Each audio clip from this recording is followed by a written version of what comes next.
ആൻറ്റിബയോട്ടിക്കുകൾ ഉപയോഗിക്കുമ്പോൾ.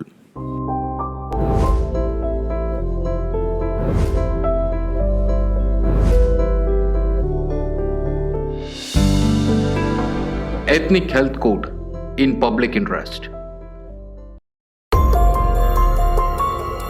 ഒരു ചെറിയ പനി വന്നാൽ വേഗം അസുഖം മാറാൻ എന്ന പേരിൽ ആൻറ്റിബയോട്ടിക് കൊണ്ട് സ്വയം ചികിത്സ നടത്തുന്നവരുണ്ട്. കൃത്യമായ അളവിലല്ലാതെയും അനാവശ്യമായും ശരീരത്തിലെത്തുന്ന ഇത്തരം ആൻറ്റിബയോട്ടിക്കുകൾ മൂലം രോഗാണുക്കൾക്ക് മരുന്നിനോട് പ്രതികരിക്കാനുള്ള ശേഷി ഇല്ലാതാകുന്നു, അഥവാ രോഗാണുക്കൾ മരുന്നുകളേക്കാൾ കരുത്തരാകുന്നു.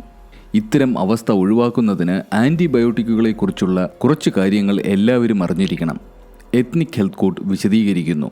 ഒരു കാരണവശാലും ഒരു ഡോക്ടറുടെ നിർദ്ദേശപ്രകാരമല്ലാതെ ഇത്തരം മരുന്നുകൾ ഉപയോഗിക്കരുത്. മുൻപ് ഡോക്ടർ തന്ന കുറിപ്പടി കാണിച്ച് വീണ്ടും മരുന്ന് വാങ്ങുന്ന പ്രവണതയും നല്ലതല്ല. പല രോഗങ്ങൾക്കും ആൻറ്റിബയോട്ടിക്കുകൾ തുടങ്ങിയ ശേഷം പരിശോധിച്ചു കഴിഞ്ഞാൽ കണ്ടുപിടിക്കാൻ പറ്റണമെന്നില്ല. ഉദാഹരണത്തിന് മൂത്രത്തിലെ പഴുപ്പ്, മെനിഞ്ചൈറ്റിസ് എന്നിവ. എല്ലാ പനികൾക്കും ആൻറ്റിബയോട്ടിക്കുകൾ വേണമോ? ജീവൻ രക്ഷാ മരുന്നുകളാണ് ആൻറ്റിബയോട്ടിക്കുകൾ. അവ പനിമരുന്നുകളല്ല. പനിയും ജലദോഷവും ഉണ്ടായാൽ ഉടനെ ആൻറ്റിബയോട്ടിക്കുകൾ വാങ്ങിക്കഴിച്ച് സ്വയം ചികിത്സ നടത്തരുത്. ആൻറ്റിബയോട്ടിക് കോഴ്സ് പൂർത്തിയാക്കണമെന്ന് പറയുന്നത് എന്തുകൊണ്ട്? ആൻറ്റിബയോട്ടിക്കുകൾ കോഴ്സ് പൂർത്തിയാക്കിയില്ലെങ്കിൽ പിന്നീട് അവ ഉപയോഗിക്കുമ്പോൾ ഫലപ്രദമായില്ലെന്ന് വരാം. ആൻറ്റിബയോട്ടിക്കിനെതിരെ രോഗികൾക്ക് പ്രതിരോധശേഷി നേടുന്നത് കൊണ്ടാണ് ഇങ്ങനെ സംഭവിക്കുന്നത്. രോഗലക്ഷണങ്ങൾ അപ്രത്യക്ഷമാകുമ്പോഴാണ് പല കോഴ്സുകളും പൂർത്തിയാക്കാതെ ഇടയ്ക്ക് വെച്ച് മരുന്ന് നിർത്തുന്നത്. ക്ഷയം പോലെ ദീർഘകാല ചികിത്സ ആവശ്യമുള്ള രോഗങ്ങളുടെ ചികിത്സ ഇടയ്ക്ക് വെച്ച് നിർത്തിയാൽ ഒരു മരുന്നും ഏൽക്കാതെ മൾട്ടി ഡ്രഗ് റെസിസ്റ്റന്റ് ബാക്ടീരിയ പിറവിയെടുക്കും. കുട്ടികൾക്ക് ആൻറ്റിബയോട്ടിക് നൽകുമ്പോൾ ശ്രദ്ധിക്കേണ്ട കാര്യങ്ങൾ എന്തെല്ലാം? കുട്ടികൾക്ക് സിറപ്പായോ വെള്ളത്തിൽ ലയിച്ചു ചേരുന്ന ടാബ്ലറ്റായോ വെള്ളം ചേർത്ത് മിക്സ് ചെയ്ത് നൽകേണ്ട ഡ്രൈ പൗഡർ രൂപത്തിലോ ആണ് ആൻറ്റിബയോട്ടിക്കുകൾ ലഭ്യമായിട്ടുള്ളത്. വെള്ളം ചേർത്താൽ മരുന്നിന് കുപ്പിയിൽ എഴുതിയിരിക്കുന്ന ഉപയോഗിക്കാവുന്ന കാലാവധി ബാധകമല്ല. ഒരാഴ്ചയ്ക്കകം ഉപയോഗിച്ചിരിക്കണം. അതുപോലെ മുതിർന്നവരുടേതുപോലെ തന്നെ കോഴ്സ് പൂർത്തിയാക്കാനും ശ്രമിക്കണം. ചില ആൻറ്റിബയോട്ടിക്കുകൾ കുട്ടികൾക്ക് നൽകാൻ പാടില്ല. ഉദാഹരണത്തിന് ടെട്രാസൈക്ലിൻ ഗുളികകൾ പല്ലിൻ്റെ വളർച്ചയെയും ഇനാമൽ രൂപീകരണത്തെയും ബാധിച്ച് പല്ലിന് കേടുണ്ടാകാൻ കാരണമാകും. എല്ലിൻ്റെ വളർച്ചയെ പ്രതികൂലമായി ബാധിച്ചെന്നും വരാം. ആഹാരത്തിന് മുമ്പാണോ ശേഷമാണോ മരുന്ന് നൽകേണ്ടതെന്ന് ഡോക്ടറോട് ചോദിച്ചു മനസ്സിലാക്കണം. കിടക്കുന്ന പൊസിഷനിൽ മരുന്നുകൾ നൽകരുത്. ഗുളികകൾക്കൊപ്പം കുട്ടികൾക്ക് ആവശ്യത്തിന് വെള്ളവും നൽകണം. തീരെ ചെറിയ കുട്ടിയാണെങ്കിൽ മടിയിലിരുത്തി സൂക്ഷ്മതയോടെ മരുന്ന് നൽകണം. വൈറൽ രോഗങ്ങൾക്ക് ആൻറ്റിബയോട്ടിക്കുകൾ ആവശ്യമില്ല. സാധാരണ പനിക്ക് കൃത്യമായ കാരണം കാണാനില്ലെങ്കിൽ, രോഗിക്ക് വലിയ ക്ഷീണമൊന്നുമില്ലെങ്കിൽ 3 ദിവസം കഴിഞ്ഞ് മാത്രം ആൻറ്റിബയോട്ടിക് ആവശ്യമുണ്ടോ എന്ന് ആലോചിച്ചാൽ മതി. ഏറ്റവും അവസാനം ഉപയോഗിക്കേണ്ട മരുന്നുകൾ ആദ്യമേ ഉപയോഗിക്കരുത്.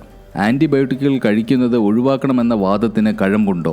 അത്തരം വാദത്തിൽ കഴമ്പില്ല. ഗുരുതരമായേക്കാവുന്ന രോഗബാധയിൽ നിന്ന് നമ്മെ രക്ഷിക്കുന്ന ജീവൻ രക്ഷാ ഔഷധങ്ങളാണ് ആൻറ്റിബയോട്ടിക്കുകൾ. അവ വളരെ ശ്രദ്ധയോടെ കരുതലോടെയും ഉപയോഗിക്കണമെന്ന് മാത്രം. ആൻറ്റിബയോട്ടിക് കഴിക്കുന്നത് എന്തെങ്കിലും അസ്വസ്ഥതയ്ക്ക് കാരണമാകുമോ? ആൻറ്റിബയോട്ടിക്കുകൾ പലതരത്തിലുള്ള പാർശ്വഫലങ്ങൾ ഉണ്ടാക്കാനിടയുണ്ട്.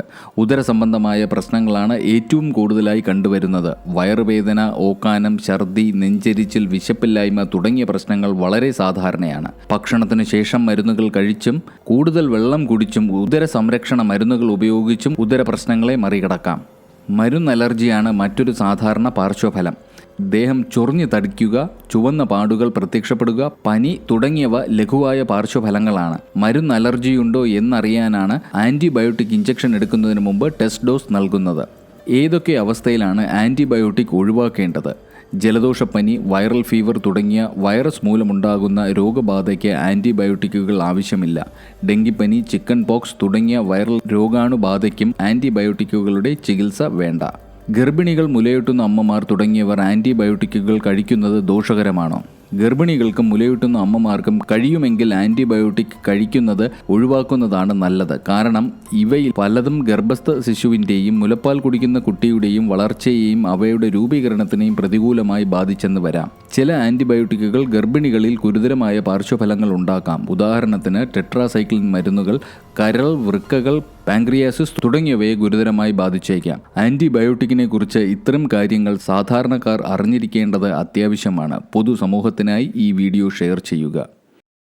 നിങ്ങൾക്ക് വേണ്ട എല്ലാ ആരോഗ്യ അറിവുകൾക്കും എത്നിക് ഹെൽത്ത് കോഡിൻ്റെ യൂട്യൂബ് ചാനൽ സബ്സ്ക്രൈബ് ചെയ്യുക. ബെൽ ഐക്കൺ അമർത്തി ഓൾ എന്ന ഓപ്ഷൻ സെലക്ട് ചെയ്യാൻ മറക്കരുത്. എത്നിക് ഹെൽത്ത് കോട്ടിൻ്റെ എല്ലാ വീഡിയോകളും എപ്പോഴും ഫേസ്ബുക്ക് പേജിലും. Ethnic health court, forward to good health.